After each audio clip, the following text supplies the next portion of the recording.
Viral nga ngayon si Raisa Zenon matapos ngang mag-viral ito dahil sa kanyang pagpapakalbo. Another viral na naman nga at pinag-usapan na ang aktres sa nasabi ngang naging pahayag nito o pagbabahagi ng kanyang bagong bahay na kanilang ang nilipatan. Kung titignan nyo daw sa malayuan okay naman, kaya lang pag sa malapitan, marami raw itong defects. Anyway, aminado nga daw ang aktres na si Raisa Zenon na siya ay sobrang nadismaya sa kinalabasan ng bago niyang bahay. Dahil ito sa hindi daw nagawa na mabuti kung saan may mga bitak ang dingding, hagdan at pati na mismo ang main door nito. Ito rin daw ang reason kung bakit late na siyang nagkaroon ng house tours sa kanyang vlog.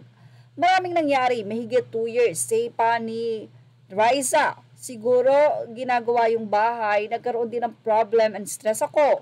Butin lang talaga, nagpakalbo ako kung hindi lagas-lagas na yung buhok ko. Yan pa ang paniwalag nito sa kanyang YouTube channel. Say pa ni Raisa, hindi pa gaanong nade-design yung bahay at hindi pa kumpleto yung mga gamit. Ang hirap kumpletuhin kasi palabas-pasok kami sa bahay.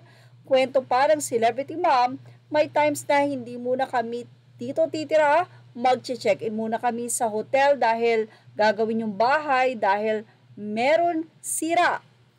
Inaalala rin ng aktres na kinakailangan pa nilang mag-hotel ng halos 1 buwan dahil sa house repair. So doble-doble pala ang gastos nila Raisa.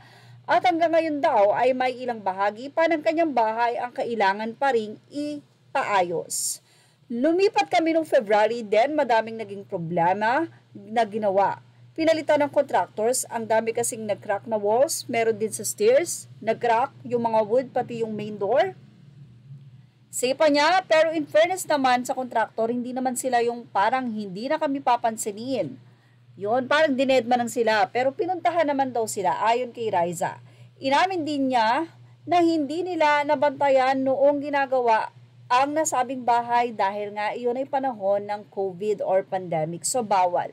So, kung titignan nyo yung house sa malayo, maganda naman talaga siya. Yung design, kulay, everything maganda naman po. Pero once na tinignan nyo closely yung details ng house, yung finishing ng house, medyo hindi po ganong kapulido.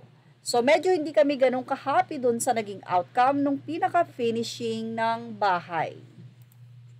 Viral nga ngayon si Raisa Zenon matapos ngang mag-viral ito dahil sa kanyang pagpapakalbo. Another viral na naman nga at pinag-usapan na ang aktres sa nasabi ngang naging pahayag nito o pagbabahagi ng kanyang bagong bahay na kanilang ang nilipatan. Kung titignan nyo daw sa malayuan okay naman, kaya lang pag sa malapitan, marami raw itong defects. Anyway, aminado nga daw ang aktres na si Raisa Zenon na siya ay sobrang nadismaya sa kinalabasan ng bago niyang bahay. Dahil ito sa hindi daw nagawa na mabuti kung saan may mga bitak ang dingding, hagdan at pati na mismo ang main door nito.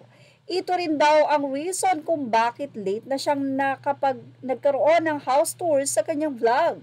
Maraming nangyari, mahigit 2 years, say pa ni Raisa. Siguro ginagawa yung bahay, nagkaroon din ng problem and stress ako. Butin lang talaga, nagpakalbo ako kung hindi lagas-lagas na yung buhok ko. Yan pa ang paniwalag nito sa kanyang YouTube channel.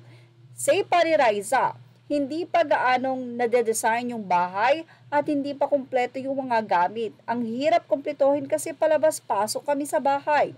Kwento parang celebrity mom, may times na hindi muna kami dito titira, mag-check-in muna kami sa hotel dahil gagawin yung bahay dahil meron sira.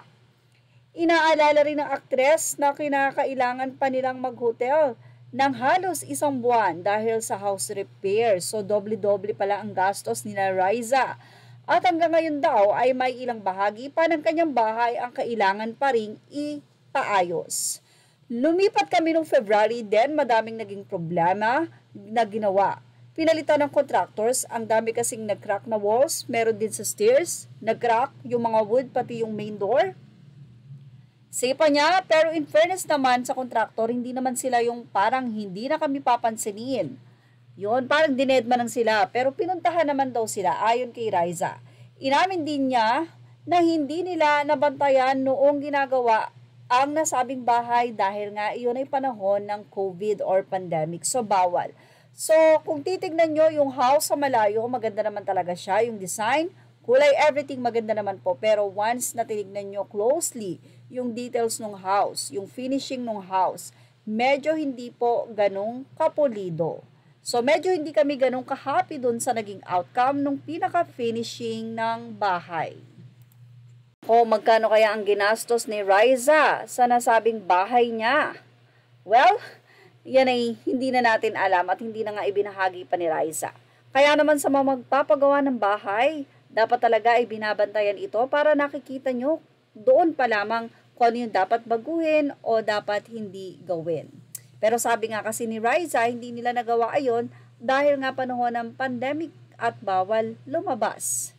Dapat pala hindi muna nagpagawa ng bahay si Riza that time. Well, yan ang ating showbiz top update. Thank you for watching and videos courtesy of Riza Zenon YouTube channel. Thank you for watching. Please like, share, and subscribe.